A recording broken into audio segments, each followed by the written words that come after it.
Located on Cotman Avenue.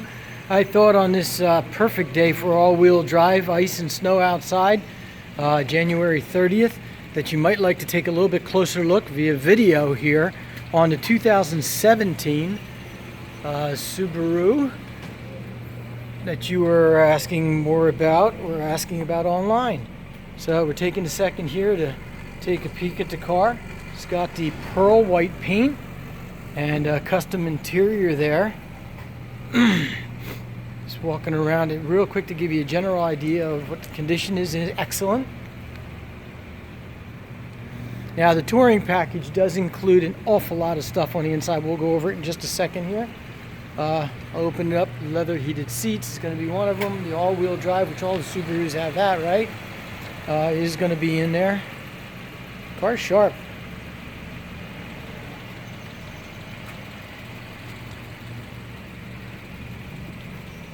Navigation's going to be in here. It's got the custom door panels here, seats and stitching. Car is like brand new. It's 2017, so it's not terribly surprising. You know, not very much time for anybody to beat it up, but the owners did not beat it up. You can see your navigation. You can see your driver information panels there. And then back across there, we'll come back in. Looks like you have 15,257 miles on the car. And you can see your indicator lights up on top there. It's got the panoramic. The touring package, I believe, gives you that. The bigger sunroof inside there. Handles over the door. Help passengers get in and out. It's a nice feature.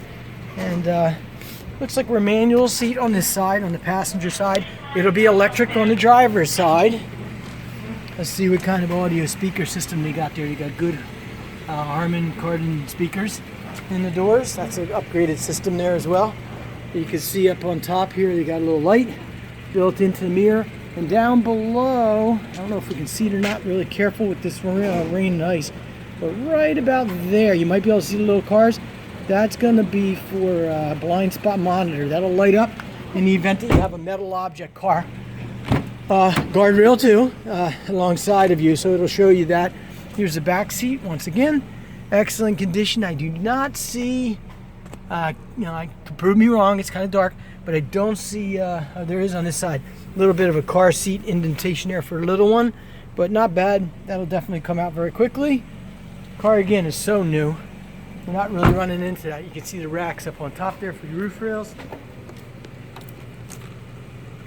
Reaching back behind here to see if we can open this up. Now it's not going to cooperate with me opening the door there because the car is running, so I can show you the lit up features on the inside. What I'll do, I think, is we'll come across here. It is a push button start. I don't know if I can see that. I'm pressing that, shutting the car down.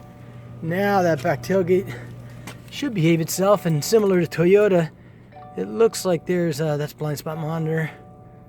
That's for a height adjustment. I thought maybe they'd have a switch in there to be able to open the car. You can tell I sell Toyotas, but we also sell nice other makes and manufacturers. So touching the button back on the inside there, it's a waterproof switch up under the door. You can see your backup camera and the switch for that. And then that's going to give you your layout. It's going to be kind of dark here. It's the best I can do for being indoors. Being out right now. Your seats, let's take a look if they go all the way flat. So your seat release is a button up on the top, and they don't go 100% because your back, you can see there's a little hump right there, but that's pretty common. From what you get a decent seat with a decent amount of backrest to it, be a more comfortable ride. They tend to be a little thicker, so you have a slight bump versus maybe where it was all the way flat. That gives you an idea of the indication for the back seats. What's going on there? It's got the larger wheels on the inside. Again, part of that touring package. It'll be a smoother ride on the highway with that. Up on the top here, it's electric power gate. And I saw the switch on the inside. The switch I was pushing, that you can adjust the height as how high that opens. I don't know, maybe you have an indoor garage at work or something like that. This looks like it's trying to, yeah, it is. It looks like it's trying to send the Subaru symbol. I suspect it's probably going to light up Subaru on another dark night when you're coming up onto the car is the image, okay? So as we're getting into the car, sit down on some of that ice. Woo. Touch a button. You can see all your indicators light up there. I'm gonna shut that off. See if we can light them up again, because that's a lot of stuff. Okay, can you see them? If it's like ours, we take our foot off the brake. And let's see if we can do it again. There we go. You can see your indicator lights going on inside there. So I can see lane keep. That's going to be this one right here. I can see the pre-collision. That's going to be this one right here.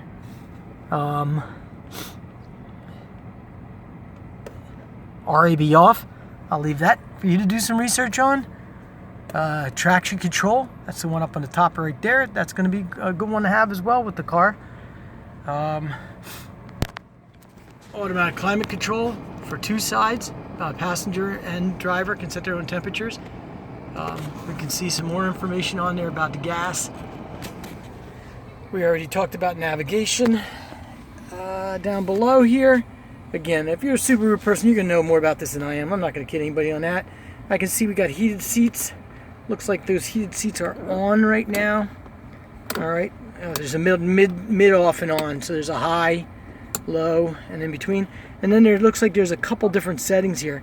So there's it looks like it's called X mode. Sorry, X mode right there. And we can press that button. I can hear it barking, making noise. Basically, that looks like a downhill controlled drive. So when I push that button, this green light right there, watch that green with the little car there disappear, and you can see 4x4 come on. So with Toyota, we have what's called downhill assist. I suspect this is similar, where it's going to walk you down the hill in the event that you got into a really bad situation with ice, snow, loose surface. Better chance of letting that all-wheel drive get you out of trouble. You don't have to be an expert driver. It's a handbrake release here, and then you're going to have, it looks like a CVT for your controls for being able to bring down your gears over here, okay? Let's say the glove box is pretty big. I can't really show you that. It's too dark in here. It's black to be able to show you that. I have controls up on top here. It looks like I have lane keep, turning that off. And it looks like you can turn the pre-collision off with buttons out here versus maybe in the, where you have to go into the indexes to be able to do it. So honestly, between you and me, I'm not exactly sure why somebody would want to turn that pre-collision off. But it does allow for it to be able to be turned off. The lane keep, if you lived in New York City or in a real tight areas, toll booths, stuff like that, where you might get a little annoying with it beeping at you, but there might be some settings that you can adjust on that. Again, I'm going to let you refer to Subaru to find out a little bit more about it, but we can see there's an SOS button here. Ours has a Toyota Connect system out there that works a lot like the GM system OnStar. It allows for you to be able to reach out from the car. Again, this is a loaded car by the looks of it, so you got a ton of stuff in there. Let's see what else we can do here. With this opening up, I'm probably going to get soaked. All right, and it is a full, big sunroof. Most of the time with these, you'll get like a big panoramic roof, but the whole roof doesn't open. Typically what will happen is the back part stays tight to the car, sealed with glass so you can see through it. And then the front is a smaller sunroof that'll go up over it. That's unless you're up in the other car. So this is a really big sunroof. Yeah, we'll call it a mega roof, right? All right, pretty nice. Pretty darn nice. All right, and a cover there if you don't want that sun beating down on you all day. Looks like it's got a smart mirror in here, and I can see controls to be able to run, say, your garage door openers. We call it Home Link. I believe that's the name for it, industry-wide, kind of like Bluetooth. It's the same kind of thing. And it looks like you're going to have those controls down along here. Here's Bluetooth off the steering wheel.